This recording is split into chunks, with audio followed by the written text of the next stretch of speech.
Hi everyone, we're here in Delaware, Ohio. We're picking up our new home. It's gonna be our home for the next 2 years. A need that is very important is to have power. We found Ed right here, and he designed an off-grid system so that we can be comfortable, have AC, heater, electricity for all of our needs. And we have 2 kids, so this is a need that is very important for our family. Yeah, Ed, so we're happy to be here with you. We just wanted to ask you a couple of questions. Okay. To start, can you tell us in simple terms just how powerful this power system is that you've installed on our RV? Yeah, so we installed a Victron system for you guys.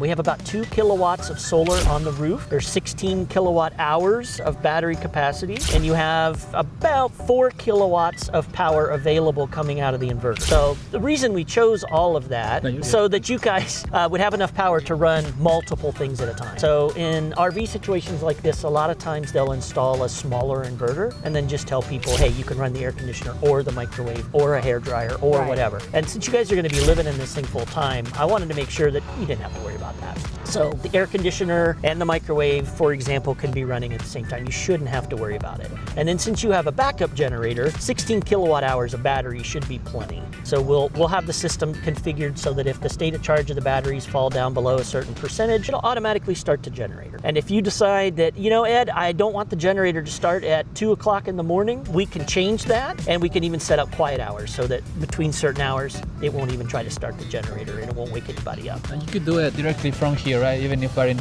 Argentina, Patagonia. Yeah. Okay. Yeah. If you're in Patagonia, and as long as you have an internet connection, I can help you guys remotely. So Starlink, whatever it is going to be pretty important. Yes. Absolutely. That's going to keep us on the road so that I can keep working. We can entertain the kids, stay comfortable, Watch whether movies. it's cold or hot.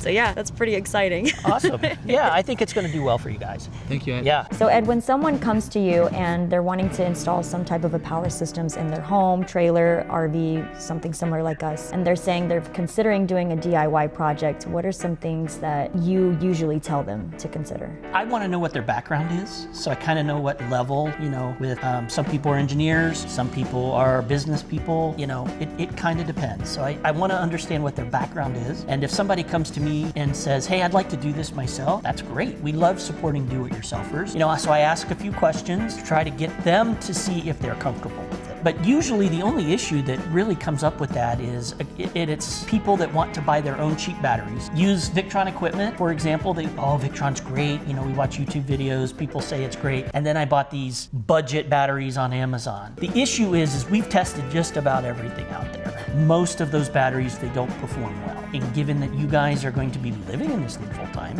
and traveling extensively, we wanted to make sure that we put something in there that was going to be rock solid for you. But back to DIYers, so we'll generally, on almost all of them, we'll do a design. We'll figure out, what they need based on what their goals are and budget. And then we'll create a wiring diagram for them. It's very detailed, down to the exact type of wire, size of wire, blah, blah, blah. Type of fuse, size of fuse, location of fuse, all the little details that nobody's thinking about because they're just dreaming about going out and living in the desert for a while. Right? So then we'll provide that with the equipment, and if they've got just basic handyman skills, then they can do the mounting, the wiring, the cabling, all of that stuff. Sure. And we'll usually suggest that why don't you bring it back to us and we'll commission the system, which means basically turning everything on, setting all the settings, the firmware, and all those things, and verify that everything's working. Occasionally, we'll have people from Texas, West Virginia, Seattle's probably the farthest. No, that's not true. An island off Vancouver, British Columbia. Really? We did the design, we tested everything in the shop, put it on a pallet, sent it over there. They did the installation, and because they had internet access on that island, we could commission it remotely. Wow. So that's one of the great things about the Victron system is that they put a lot of time and effort into the software side of this. It's not just hardware. Right. It makes it easy for us to be able to support them. Yeah, even from afar, Even from afar. To be honest, that's one of the big reasons why we wanted to move forward with you, is because we also saw, wow, this guy, he has the technical ability, the skill, the experience, but also he can give us that support when things,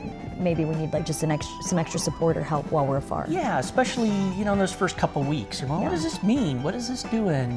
Blah, blah, blah. Yeah. But the cool thing is it's not just me. I'm just the guy that owns the company, and started it. But we have engineers on staff, electrical and mechanical. I come from 30 some years in the IT world. My operations manager, same thing. Very large data centers that we supported and ran. So we have a good technical background. And then we get to apply it to something completely completely different, and we have fun every day. Absolutely. So yeah, we love DIYers, whether they're doing their own RV, they're doing a cabin, we'll support you either way. Isn't that such a cool thing? Like, he can support you whether you're looking just for that extra little bit of support or you want him to just take over and do the whole thing like us. Yeah.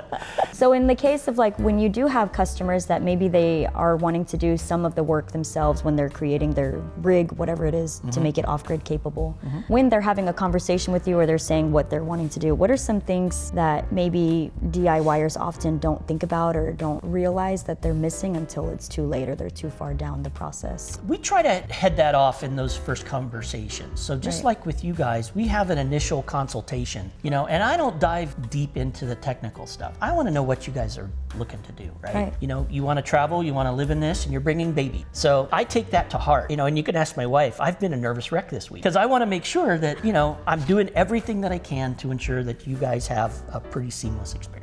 Nothing's perfect, but we always make it right in the end. And so for DIYers, we kind of figure out, all right, they might be in a little over their head in the beginning. I'm not going to tell them you shouldn't do this and you shouldn't buy anything from us, but let me guide you down the path. Sometimes it's a matter of showing them some running equipment or an installation that we're doing, and then they realize, oh, this is going to take some time. Right. So if you've never done it before, even if, say you're retired, I tell people, you'll spend a couple days just trying to figure out where to put things, right?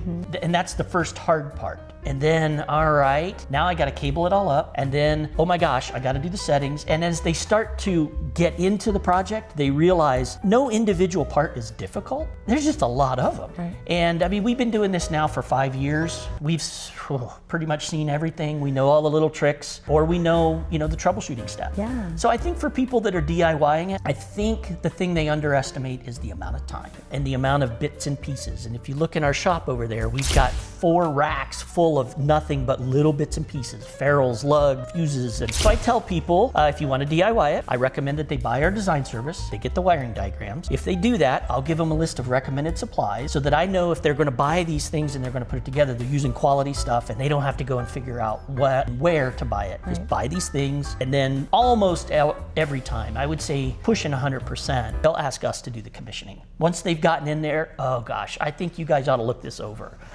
So, right. Yeah. Tell me, Ed, what are the biggest safety risks that you see with improperly installed power systems? For the most part, it's usually poor connections or terminations of a cable, like clamping on a battery lug properly, or connections that are loose. And that's kind of just electrical 101. Anytime you're pulling a lot of current through a connection, a wire, a device, anything like that, if it's loose or if it's not properly crimped and terminated, it adds extra resistance. Right. Which means extra heat, which means potential fire risks. Right. Okay, so there are a lot of YouTubers that do a pretty good job. I think it's important to understand that a lot of the YouTubers are amateurs talking to amateurs. Right. So choose wisely who you want to listen to. There are a lot of really good ones out there too. Sure. By no means are we the only quality installers around, but we take pride in that. So everything from when the system is fully put together, somebody else goes through and checks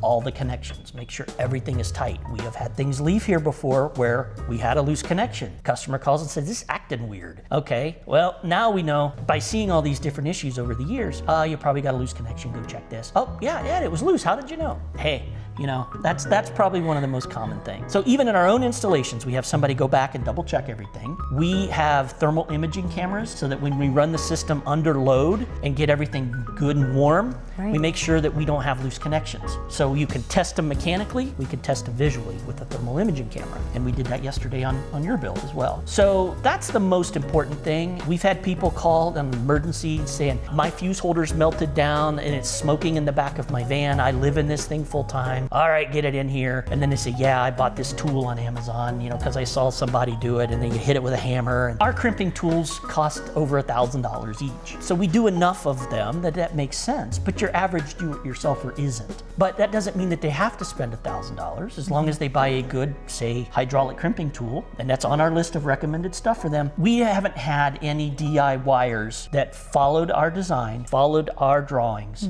that have had these issues. But we've had plenty of people that have come in that have self-installed or had other installers and asked us to kind of fix it. Right. So I think that's wonderful. Yeah. No, I guess in our perspective, I think that's wonderful, like everything that you're saying too, because to be honest, like we had thought about even for our own motorhome, like Edison and I talked, like, I mean, we could just spend a year just trying to learn and figure out, or like do bits and pieces ourselves and then take it once it gets to a point that we need extra support to take it to somebody like you or another company to kind of finish out. But then we thought, man, that's just a lot of time. And like you said, you have a whole team of people that are kind of keeping everything in check and making sure that you kind of like check each other's work a little bit, or make sure like, hey, this is installed properly. You've got electrical people, you've got mechanical engineers, a whole team that comes together. When you're trying to do it yourself, you don't have all that. You're just relying on yourself and, like you said, whoever you're reaching out to ask questions, and who knows what their certifications are. exactly. Yeah. And we're a Victron authorized training center. So anybody that comes to work here, they go through the same 2-day intensive technical class that I would have for any other installer that comes to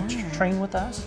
And then they're supervised by engineers. But even our installation team, it's led by a gentleman who owned his own construction company for 25 years. He's both a good rough carpenter and a finish carpenter, as you've kind of seen in your RV, repairing a couple things, you know, and he's picked up all the electrical stuff really well, and he's got us to help him if he has any questions. So it's a really good team. That's the biggest comfort for us, is we know that we're coming, and when we bring our RV to you guys, it really is a whole team that they're all putting in their unique experience and expertise all in it, which gives us that peace of mind that, you know, not that everything will always be perfect, but we have a team that's set us up really well, and if we get bumps in the road, we know that we can rely on them to call them and help us out, even if it's remotely. Absolutely. And if you're traveling and we've got an issue and we need to find somebody that can do some physical stuff, maybe beyond what you guys are going to do, you'll have prints of the drawing. So if you have a Victron installer that knows the Victron stuff, he looks at our prints, or he or she, and they're going to be, it's going to be much easier for them because they don't have to try to figure out what's connected to where. Right. When we have people bring us installations from other installers, it's very rare that they have diagrams, and if they do, they're